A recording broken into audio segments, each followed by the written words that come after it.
And now, please welcome our panelists for Real Talk, Getting to the Heart of Equity. Robin Glasco, Executive Leadership Advisor, SpencerStuart. Dr. Félix Manuel Chinea, Senior Manager, Health Equity and Inclusion Strategy, Doximity. Michael Currie, Senior Vice President and Chief Health Equity Officer, UnitedHealth Group. Dr. Marijka Gray, System Vice President, Ambulatory Transformation and Innovation, CommonSpirit Health.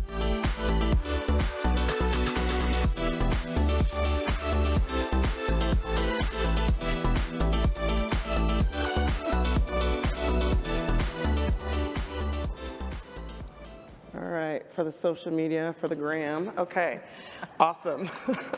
So real talk, let's just jump right into it. What do people most get wrong about health equity? I'll start with you, Mike. Yeah, when you think about health equity, I want you to understand that health equity is an aspirational goal. Think about it as the top of the mountain, the tip of the iceberg. What you'll commonly hear is people interchanging terms like health disparities, health inequities, cultural competency, bias and things with health equity. Health equity is the goal. All of those things that you do to address dealing with social determinants of health, addressing and understanding health inequities, health disparities, data analysis, cultural competency and bias training, DE&I work, those are puzzle pieces that make up the big puzzle, the big mosaic of health equity. So the one thing that I hear most often is people referring to health equity, but what they're really talking about is one of those puzzle pieces associated with health equity. Great. Yeah. I would add that it's not just about Black and brown folks, because one of the things that they intertwine is really treating folks in vulnerable populations, and vulnerable populations could be folks in rural areas, those who do not have access to health care, as we heard earlier, those with low health literacy. So all of that comes into health equity. It's not just about people of color. Yeah, I would take that one step even further and take it a bit deeper of health equity. The thing that people often get wrong with health equity is that it impacts other people and not all of us. And I think health equity allows us to take a strategy to improve the systems that we have, and that creates a better system of healthcare for all of us. Yeah. All right, so complete this sentence for me. So blank is what gets in the way of getting real about health equity. Let's start with you, Félix. Yeah. I would say zero-sum thinking gets in the way of getting real about health equity. Preconceptions and misconceptions. Awkwardness. Awkwardness. Because often when you're talking about work associated with health equity, there is no way to separate racial disparities from that. And anytime you start talking about things associated with race, in many conversations, it can make it awkward. Okay, so Marijka, finish the sentence. Health equity is not. I think really what I was saying before, it's not about Black and brown, it's about all of us. Okay, Félix? I would say that health equity is not charity work. Nice. Yeah, it's not just about poor individuals. Okay. So let's go the flip side. Conversely, health equity is? Healthcare for all. I think everybody in this room believes in that. And if you're in healthcare and you don't believe everybody deserves it, then what are you doing here? The universal equity and equitable care for all that access the healthcare system. Period. Full stop. Period. Full stop. I agree with what both of them said, and I would also add that health equity is a strategy that helps us better align with our own mission and values. Okay. We have a lot to cover in 30 minutes, so that's why we're going like this. Okay, so, but you know how to find them afterwards. So let's humanize this health equity conversation. And why are you involved, or why did you choose this as an area of focus for you? So let's start with you, Marijka. Okay, so I was warned by Robin that doctors always take up a longer amount of time on panels, and I am going to exercise that privilege. So my best friend, Mike, Mike, we met my sophomore year of college. He was the one I could always count on to bring me a sandwich if I pulled an all-nighter. He was the one you'd call if you needed a body buried. You know, Mike is that guy for you. And Mike would always talk about when we went to medical school, except I was the only one who went to medical school, but Mike showed up for all the parties. Mike was diagnosed with idiopathic cardiomyopathy in his early 50s. And Mike was the sort of guy who grew the people around him. So he not only had me on speed dial as a doctor, but he had about 6 different physicians who he mentored and pulled through, gone through Hopkins and all the best institutions. Mike died 3 years ago of complications of getting an ICD placed.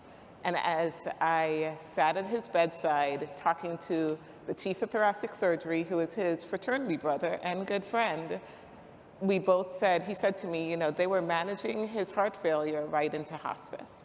And that was the case with Mike. Mike was never offered what a lot of people would be offered, which is the choice of a heart transplant. And that was a gap that, even though I was close to him, I did not see. And he should have had that choice and that ability. So my work here is because of Mike. Awesome. Thank you.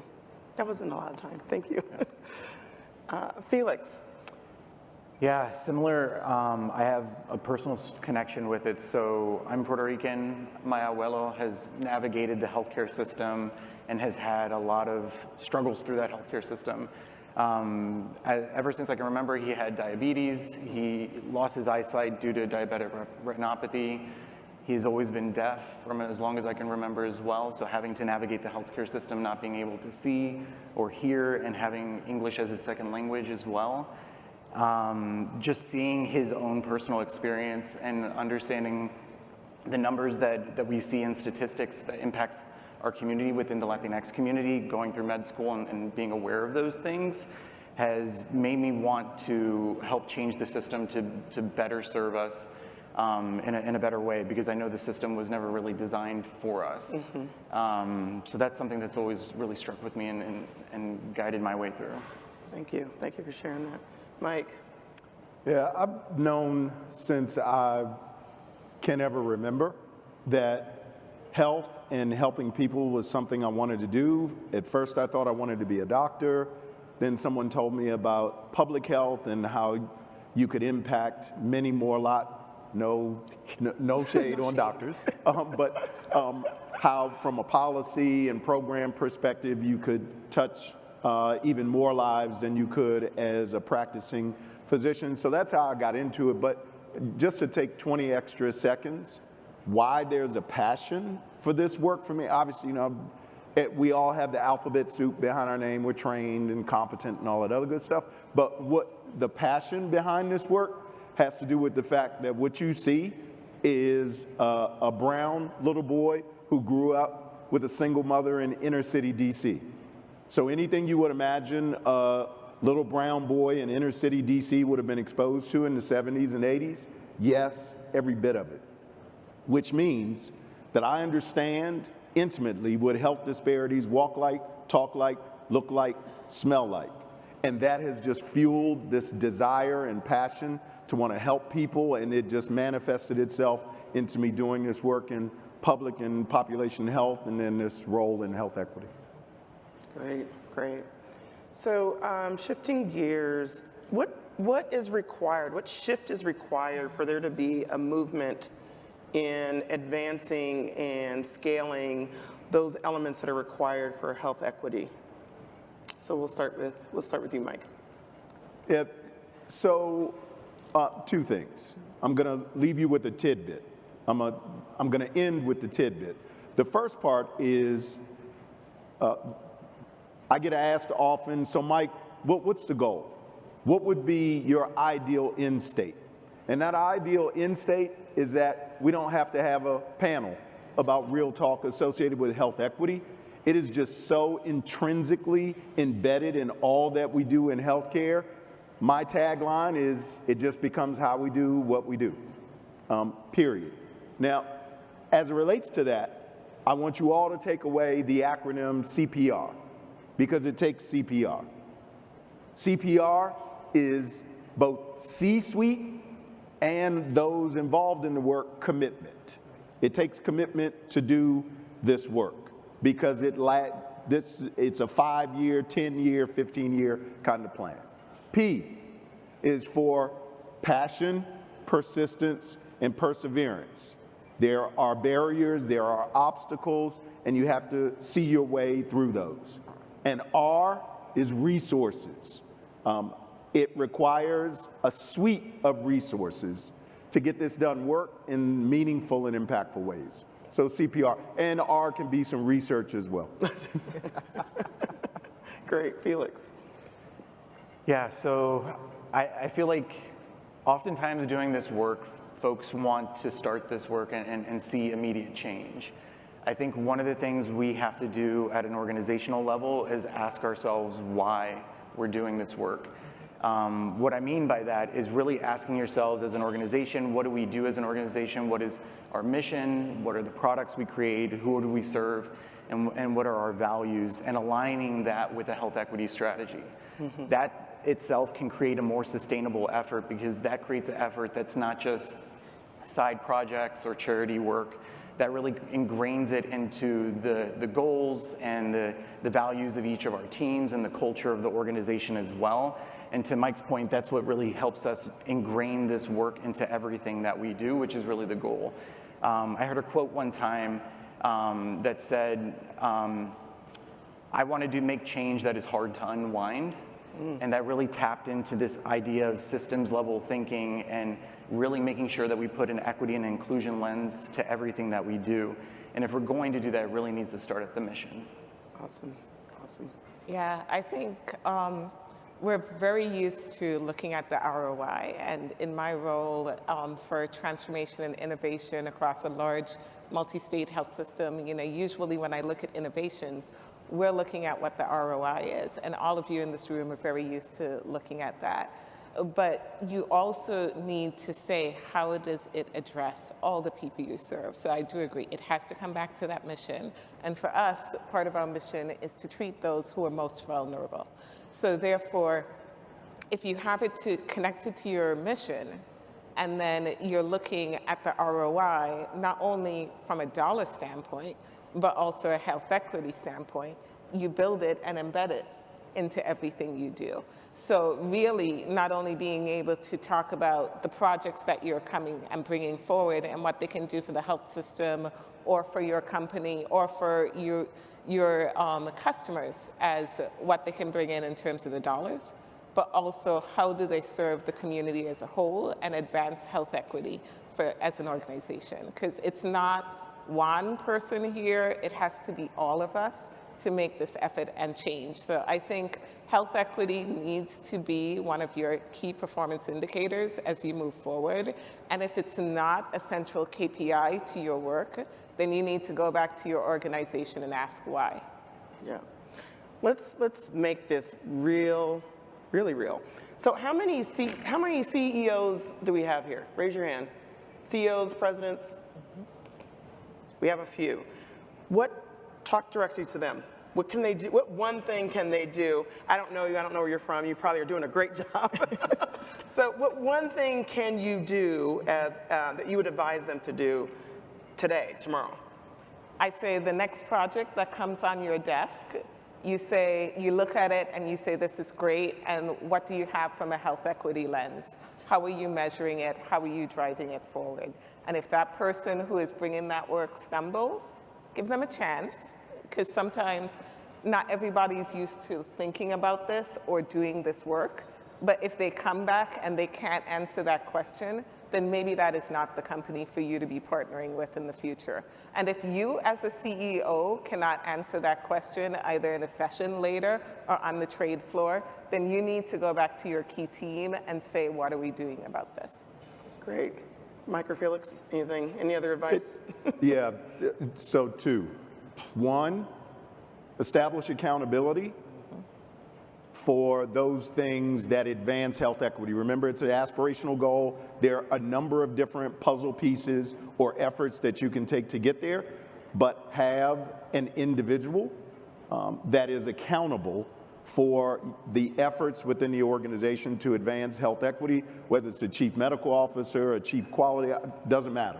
Someone who has accountability. And the second would be part of that accountability is asking that person to help with establishing a goal or a few goals that all your direct reports will ladder up to. Yep. So you drive accountability within those, so when those programs and projects come to you, they will have efforts associated with advancing health equity embedded in them because you've established accountability metrics or an accountability goal associated with doing that for all direct reports. Anything to add? Yeah, I'm going to give a yes and to all of that because accountability is so key with that. The other thing that I would say, as you build accountability across the whole organization, you need to make sure that you also support the learning and development of everyone across your organization so that they have the competency levels to really engage in this work in a meaningful way. If you want to really have an impact around health equity, you need to have these accountability structures, and you also need to give people the support and the learning and development they need around these things as well. That means diversity, equity, and inclusion training. That means training around health equity in particular as well, and really having those accountability structures at the senior level and across the organization and below that as well. Great. And lastly, I would add measure, measure, measure, because I think we all have seen those aspirational programs or those who they throw a little confetti in the air and they say, we're done. And it's like, no, we're never done. So you really need to measure to see if what you're doing is creating an impact. And if it's not, then pivot. But I think what happens a lot of times is that people go and they say, okay, we're going to do health equity. We're going to start with DEIB training. We've had 90% of our organization trained. We're done. And that is not the case. Did that training actually make an impact? Did it change behaviors? What about turnover? Those people who are coming in, are they getting the same training? When your folks go in the field, are they seeing examples of what that training should produce and the behavior it should produce? Otherwise, you're not making an impact. Right. I was going to add one more thing to that. Yeah, no, from the innovator perspective, so like thinking about like tech companies and the products that you create, as we're doing this training and to the point that it's never done, none of these trainings are going to give you very specific training on what you are exactly building. Yeah. So your product teams are never going to be able to have that workshop that particularly answers the questions that they have around equity and inclusion on what they're building. So that means that much of these trainings have to happen in-house. You have to give people the skill sets to be able to ask the right questions and to be able to put the right lens to the specific work that they're doing that people outside of the company don't necessarily know or have the expertise to be able to answer those questions. So to Marijka's point, like it never ends. These are just about asking the right questions and digging in further. So let's go to the non-president CEOs that are in the room. And what one action can they do today, tomorrow when they land, or right now from their phone in terms of advancing the cause around health equity? Yeah, can't manage, building on what you said, can't manage what you don't measure. Mm-hmm. So the first step that I would encourage everyone to do is to first begin to gather data and information on the disparities, the health disparities that exist in whatever measure it is you're focused on. That's being very intentional. Once you understand and appreciate what the disparities are, then you can be very intelligent about building a plan to target, address, tailor programs and services to impact the identified disparities. So it starts with the data. I would say I take the, of course I agree. But I also think that you have to start from within. Take a look, go back, take a look at your teams. Do your teams reflect the community that you're intending to serve? If not, why? You know, you often hear that it's a pipeline problem. You know, we can't find folks who specialize in X, Y, Z. And I can tell you that I have my Rolodex filled with, you know, great people of color who have expertise all across the spectrum, and half the time we're just not looking in the right places. So I always think that if you're going to change the world on the outside, you got to make sure that your house is in order.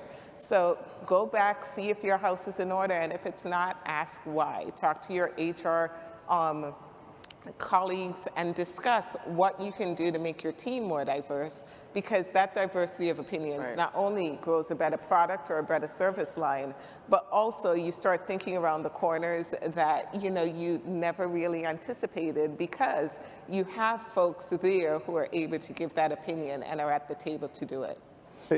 Very quickly, the DE&I lens is obviously an internal lens because it's about staff and employees, and when you're talking about health disparities, very often it is about those that you serve, so it's externally focused. And the question has become, or a question will get asked to me, well, Mike, I want to diversify my team, and for some, that means that you're looking for folks of different hues and genders and things like that, and that's important, but the reason why it's important is it because it brings a diversity of thought into the room. It's not diversity just for the sake of having different people sitting around the table. It's the diversity of thought that brings into solutioning for the disparities that you identify.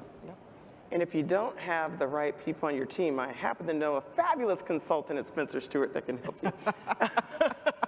Hey, why not? Go ahead, Felix. What advice would you give? No, I completely agree with those perspectives there. And I think that point around diversity of thought, I think oftentimes what we need to do better is really valuing lived experience. And I think two of the points that were made here is that the lived experience of a lot of folks who are underrepresented within tech, within healthcare, and within these industries are usually undervalued, and we need to value them more. And I think some of the introspective work that you mentioned is really understanding our own lived experience and the things that we do not know and the things that we know by understanding our own lived experience a bit better. And as managers, as team leaders, what that tells you is, okay, well, I have this vantage point, I have these privileges, I have this understanding, but there's a lot of things that I don't understand in terms of the patients, the clients, the members that we're serving. I need to have those perspectives present on my team because that just makes our work product better. And I think that understanding really gives you, the perspective to invest in more diverse teams and invest in, understanding equity principles more, invest in inclusive cultures. And that's what's really going to get us the work products that we're talking about here.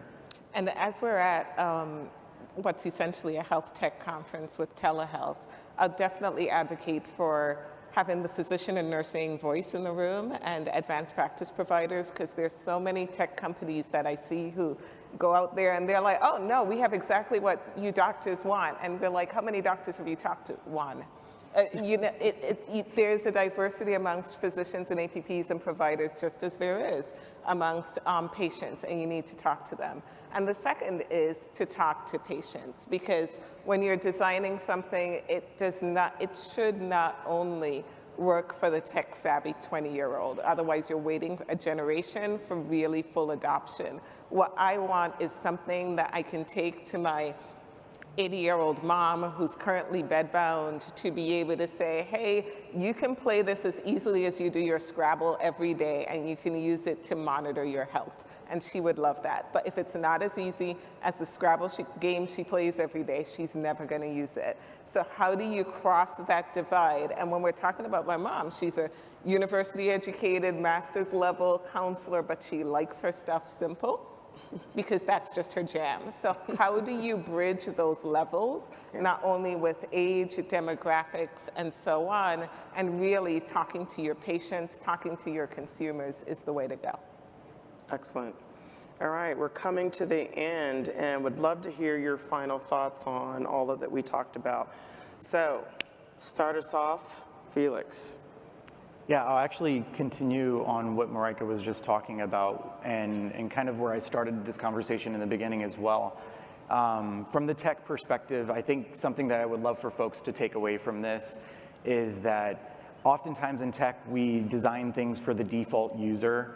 The default user is usually those that are represented on the team, which is usually not those who are underrepresented. I would love for us to move away from that, because if you want to learn more about it, I won't go into the story, I won't be that MD who goes into a long story, but look up the curb cut effect. What it basically boils down to is by centering design thinking on those who are historically marginalized, we actually all stand to benefit. We end up creating solutions that benefit us all. If we continue to design things for those who are most privileged, we're going to continue to exclude those who have historically marginalized identities and who have historically been excluded from these sorts of solutions. They come up with, simpler solutions and solutions that benefit us all. So I'm excited. Hope you all look up that sort of curb cut effect and yeah. Thank you, thank you. Mike, we're gonna let ladies finish. You got it. Close out the show.